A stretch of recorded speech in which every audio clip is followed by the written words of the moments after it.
rough. Welcome back. This is Your Town. We're on every month. Tune in, see what's going on in your neighborhood. There's lots going on. So a guy who's really into lots that's going on, and I'm not sure if he ever sleeps, is one of my absolute favorites, and he really is a chef extraordinaire, Mr. Todd Fisher. Todd, welcome. Well, thank you for having me. It's very exciting to be here. And thank you for the kind title and introduction. Well, it fits. Thank it you. fits. So you made an exciting career move a few months ago. I did. Decided it was time to make a quality of life change. I love what I do. I've never worked a day in my life. I feel very blessed to get up and do exactly what I wish I could do every single day. So I'm very fortunate. Not everybody experiences that. But it was time to find a little more balance and have a little more family time. I've got 5 amazing kids, and I kind of got sick of missing stuff. So it's been a nice change, to say the least. You have a patient wife. Incredible. 23 years we were married as of just the other day. So, yeah, we got married right across the street, as a matter of fact, at the Heritage Harbor. Oh, I love that place. Yeah, it's fabulous. Yes, it's perfect. So you're at Folktale Winery, which is, I think, the parent company is what, Cultivate? Cultivate, yeah, exactly. Yes. Cultivate talent, cultivate, you grow things. You know, it's kind of a fun play on it. But, yeah, and also, you know, there's I think there's 8 whole things that come together for that. So, but it's a really interesting, really exciting group of people. Whatever you can think up, there's a sister somewhere in the organization to work with you. Yeah, so. Exactly. And that's kind of the mindset is we'll try just about anything, and if it has a good solid concept and structure behind it, we can or add the structure to it. We'll give it a shot, and if it works, great. If it doesn't, we're okay saying, yeah, that wasn't the best idea. So. It's super exciting. I kind of say it's got a youthful exuberance that an old guy like me is feeling really fortunate to be a part of. Well, it's energizing. Yeah, it is. It is. Because you find someone who's willing to take your talent and your thoughts and kind of let you run with them. Yeah.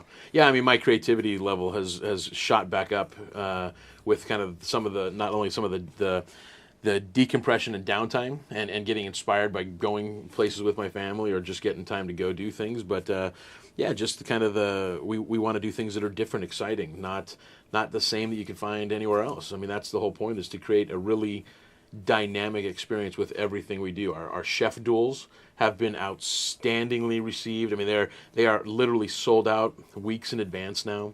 Okay. We're in our 9th go-around of that. The next battle will be... in the semifinals will be Chef Pablo Mellon from Roy's and Chef Brian Kern from Quail Lodge. And then whoever the finalist of that battle is will advance to the next round, where we have the 3 semifinalists all battling for the title of Chef Duel Champion. So it's really exciting. And I don't have to participate, so I can't lose, which is the most exciting part. Well, I think it's a great way for people to really understand how much talent we have in this area, because you're at the peak. I believe you are. Thank you. And I think that you've done so much to further the world's attention on this whole area for both food and wine.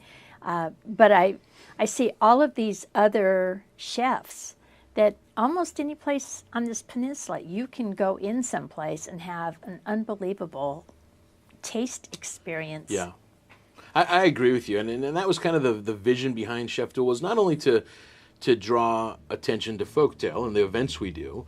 John Fitzgerald and the director of hospitality and Greg the owner, and I were kind of sitting around talking about, you know, what other things could we do on the property? And this one was one of the first that came to light, because obviously it's my wheelhouse to be in front of a camera or in front of a crowd, so I MC the whole event, and then to bring in some of it started just with a group of friends that I thought this would be fun. You know, we'll kind of kick it around, and whoever may the best chef prevail, kind of thing.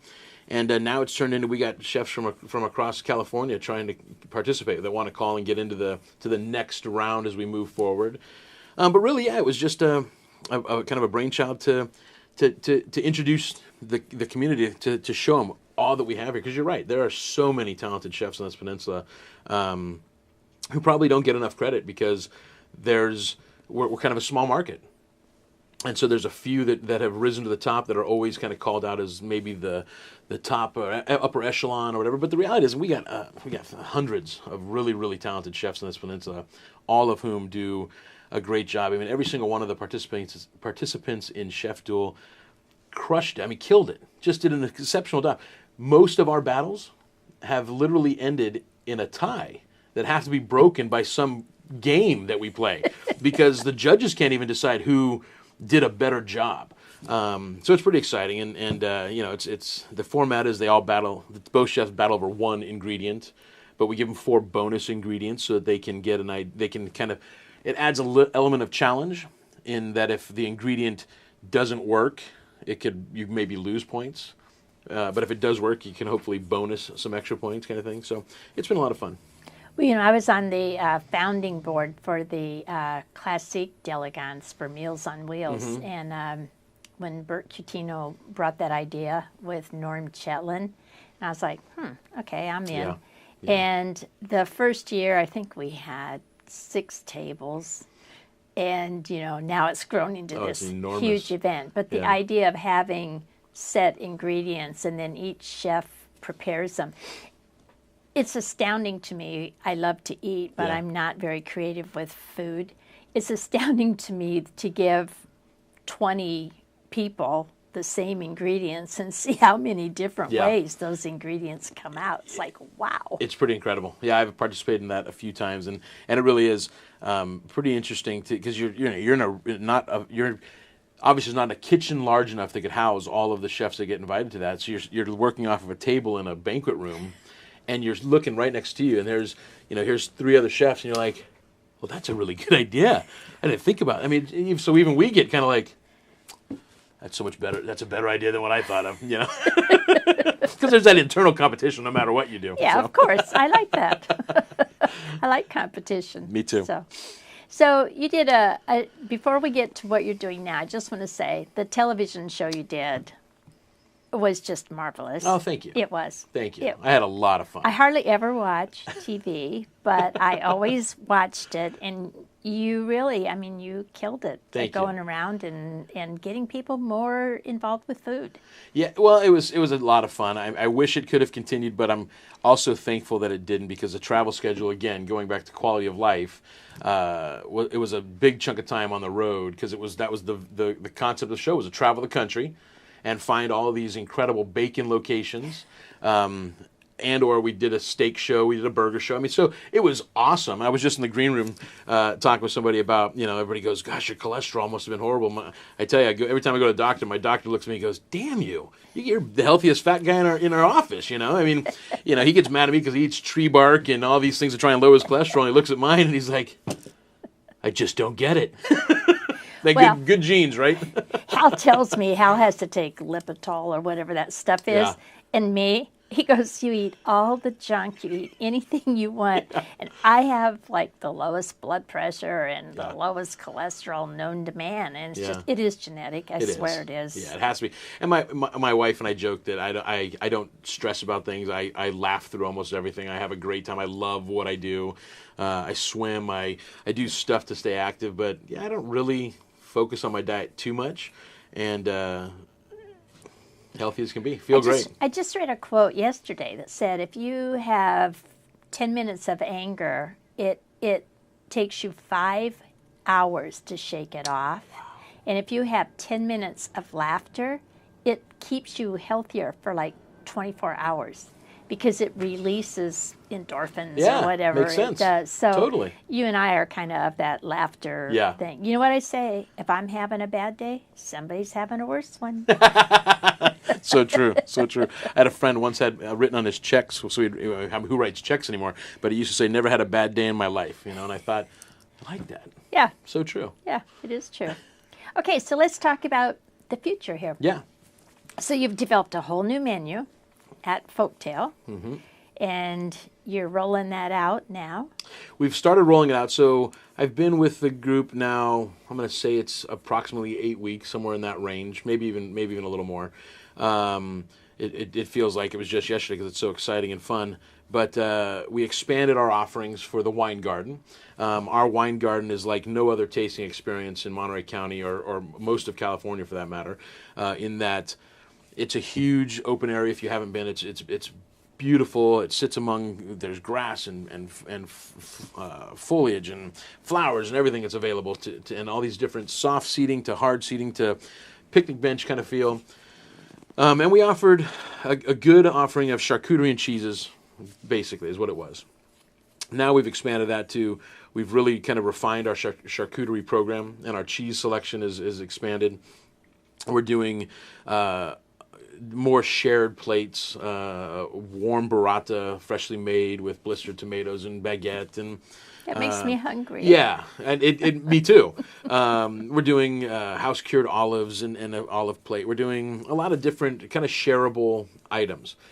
That's already been implemented. What's next is on the weekends we've been doing what we call test kitchen, where we've actually been kind of testing out and see how certain menu items, potential menu items, could be received.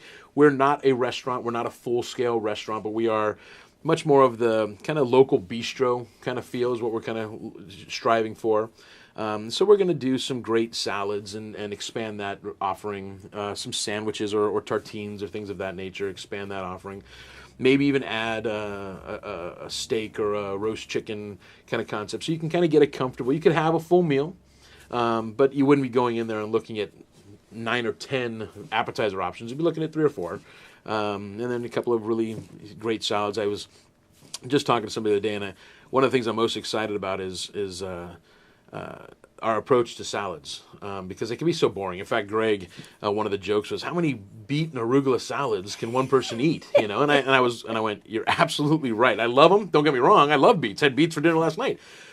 But you're right. How many menus do you go to and you go, well, let's see. Am I going to have the field greens, the beets, or the Caesar? Right. So we're really looking at that as a new way to just to be much more creative about it, be a little less the norm.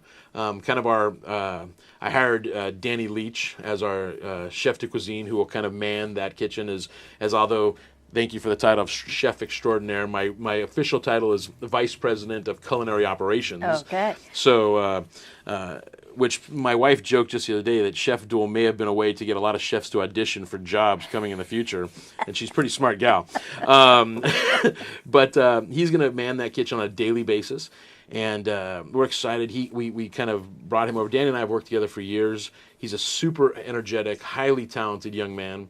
Started working with me when he was 17 years old. Wow. The first day I remember he went home and told his mom, who at the time was my attorney, said, there's no way I'm working for that guy. He's a jerk. And now we've worked together off and on over the last 10 years a couple of times. So it's super exciting to have him in the kitchen. And, just that, again, kind of a youthful exuberance to try something different. Our mantra amongst each other and with anyone we bring in is if it's not awesome, it's not on our menu. It's that simple. We're not gonna do it just because.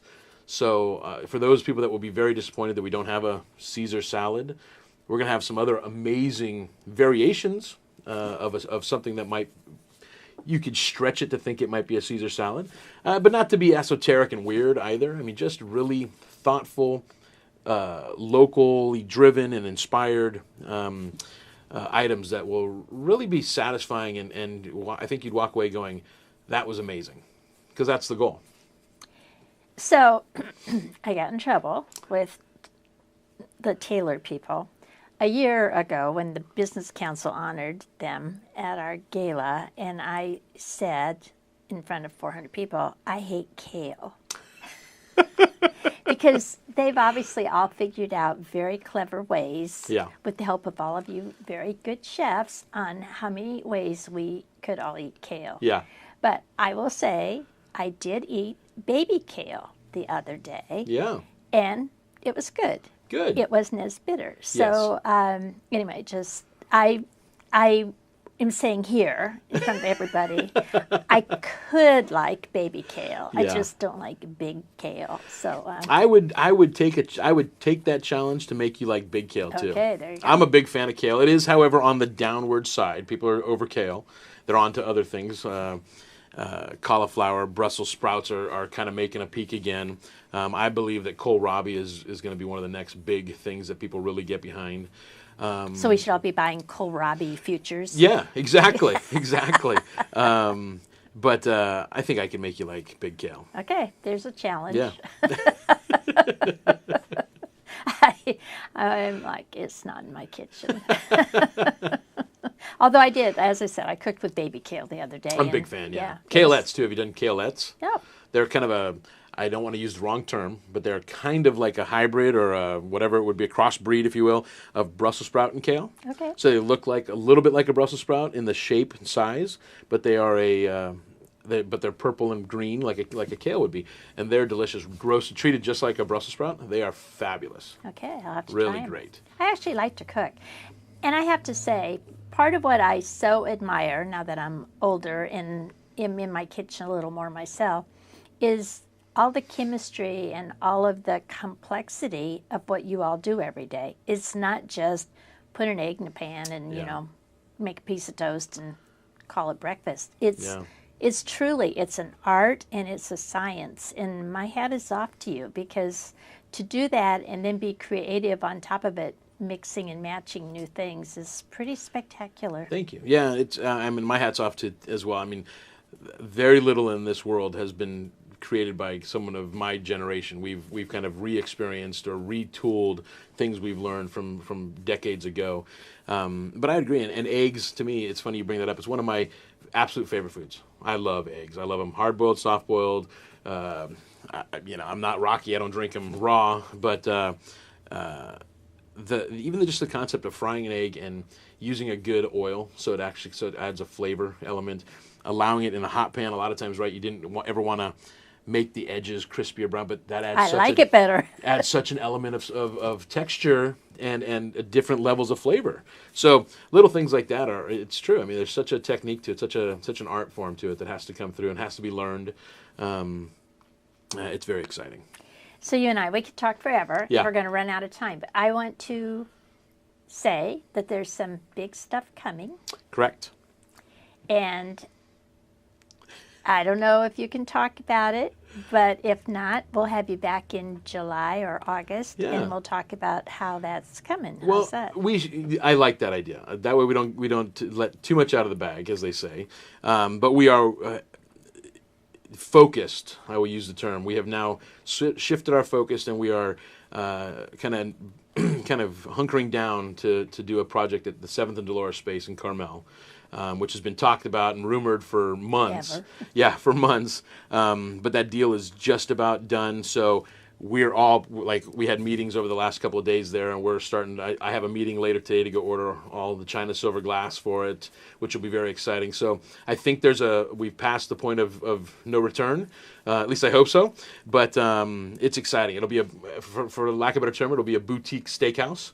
That will really be a chef-driven, inspired menu. So we won't be a Morton's or a Smith & Lewinsky's, although we'll take some of their science and apply it, but just in a much more Carmel boutique style, much like Folktale Winery, a boutique winery that does an amazing job of creating an incredible experience. One of the other things I should mention that our focus of any restaurant or any food product, because we do events at the winery, obviously. We've got some great partners who still cater on property, which we're excited about, but we also are bringing some of them in-house. But our number one goal, probably above anything, I already said that if it's not awesome, it's not on our menu, but is equally important or second is that it has to be wine friendly, has to complement the wines that we do. So that's a big piece of it. And that's part of what 7th and Dolores will be. Obviously, we'll have wines from everywhere, but a heavily influenced from Monterey County and California wine list. But the menu will be approachable, but we'll have that steakhouse kind of feel as well, with a kind of I like to use the term kind of a casualness. It's almost brasserie style. So it'll be a really unique dining experience. Really, really fun. Okay, so now you've heard it, and you're going to get to experience it in a couple months. So we have Mr. Chef Extraordinaire, Todd Fisher, Folktale Winery, soon to be at 7th and Dolores in Carmel, in addition to Carmel Valley. So thank you so much. This is Your Town. Don't go away. We'll be back.